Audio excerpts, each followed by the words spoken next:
এটা সত্যি যে হাসিরামার মাদ্রার ফাইনাল ব্যাটেলে মাদ্রার মৃত্যু হয়, কিন্তু বেঁচে উঠে ওবিটের সাথে কি হয়ে দেখা করে। অ্যাকচুয়ালি এ জগতের সামনে মরার নাটক করে। যখন হাসিরামার পিঠে তরল মারে ঠিক তখনই ইজানাগি অ্যাক্টিভেট করে। ইজানাগি উচিয়া ক্ল্যানের এক বিরাট পাওয়ারফুল ফরবিডেন গেনজুৎসু, যা রিয়েলিটিকে বদলে নিজের মৃত্যুকে পোস্টপোন করতে পারে। মাদ্রা এমনভাবে ইজানাগি সেট করে যাতে তার মরার কিছুক্ষণ বাদ সেটা অ্যাক্টিভেট হয়, আর ওটা অ্যাক্টিভেট হয় তার বডি পুঁতে দেওয়ার আগে। আর এই পারফেক্ট টাইম তার প্ল্যান অনুযায়ী নয়, এমনিই হয়। ইজানাগি ইউজ করা তার লাস্ট ডিসিশন ছিল, যা পারফেক্টভাবে কাজ করে। বেঁচে উঠেই কফিনে একটা শ্যাডো ক্লোন ছেড়ে দেয়, আর সারা জীবনের জন্য সবার চোখের আড়ালে চলে যায়, যাতে আর কেউ কোনোদিন খুঁজে না পায়।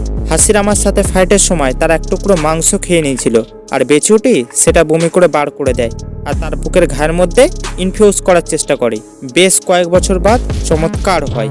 মাদ্রা ইন্দ্রার পুনর্জন্ম ছিল, আর হাসিরামা আসুরার। এইভাবে দুজনকার চক্র কম্বাইন করে রেনেগান অ্যাক্টিভেট করে নেয়, কিন্তু সে তখন বুড়ো হয়ে গেছিল। তার পরের কাহিনী তোমরা জানো।